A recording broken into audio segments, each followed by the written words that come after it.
But his delight is in the law of the Lord, and in his law doth he meditate day and night. Let me tell you about my great God.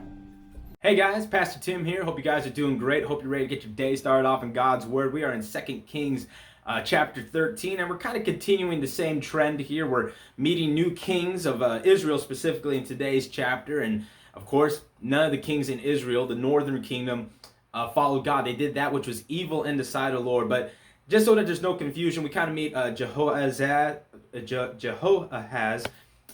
these names, guys, I'm sorry. And then we also meet Joash. Very familiar sounding names. In fact, don't get confused.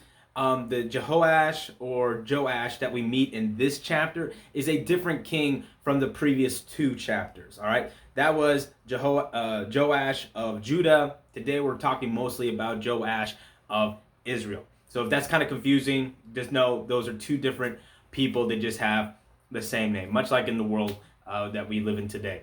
But anyway, one of the main things that happens in this chapter is Elisha dies. The prophet of God that God has used greatly in his ministry to Israel during all these previous chapters has now come to the end of his life. But before he dies, Joash, the king of Israel, goes to meet him, and he acknowledges that a lot of the victories, especially military victories and strength that Israel had during all the previous reigns, was because of this man of God, because of Elisha.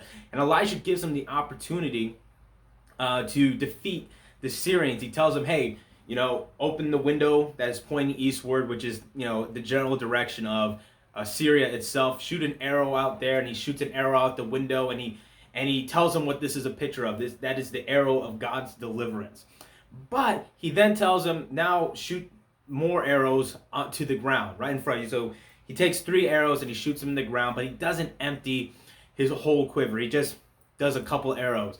And Elisha, he's kind of disappointed by that. He says, well, because you didn't empty it all, because you didn't give it your all, so to speak, you will only defeat the Syrians 3 times. You won't have complete victory over them. You won't annihilate them completely, but you will be given victory over them 3 times, gaining back some of the land that they have taken away from you. And it's kind of a sad picture, all right, to see that, God oftentimes gives us many great opportunities to serve him, but are you willing to give your all to him, or to go all out in service to him? And Joash, the king of Israel, we see here, he only shoots 3 arrows into the ground, but he had all these arrows left in his quiver. And God took that and he used it as an example to him, like, hey, you did not give your all then, you're only going to have so many victories over the Syrians.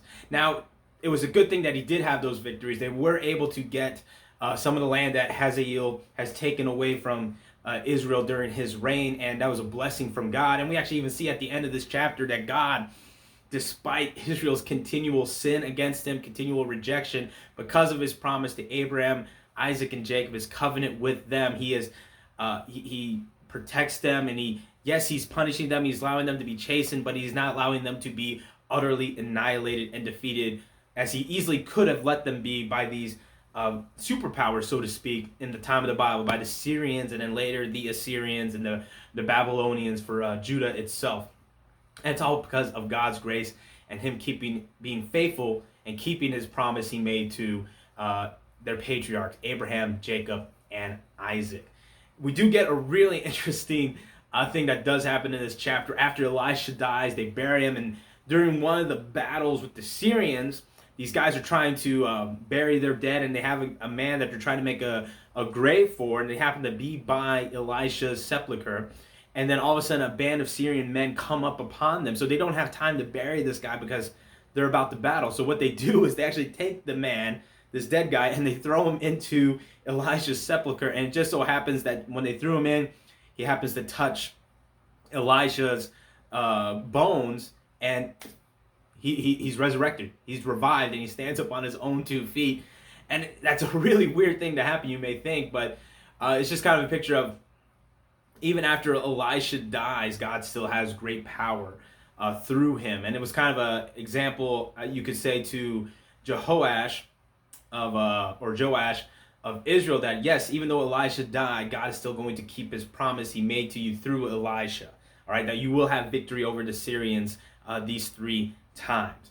All right, so even after the prophet of God was dead, even after Elijah passed away, God is still powerful. But it was just a really interesting thing to see happen in this chapter. You know, this guy that he himself was dead, all of a sudden is resurrected because he happens to touch by accident the bones of Elisha, the man of God. That's all I got for today's chapter, guys. Some of the same trends we see with the kings of Israel, of course, as being bad and rejecting God. But then we also see the importance of giving God our all when we serve him. All right, putting our faith in him and giving him our all no matter what he asks us to do. And Joash of Israel does not do that, and therefore he's not able to defeat Syria completely or annihilate them completely, only 3 times. So tell somebody about what you got out of God's word today. Stay safe, stay healthy. God bless.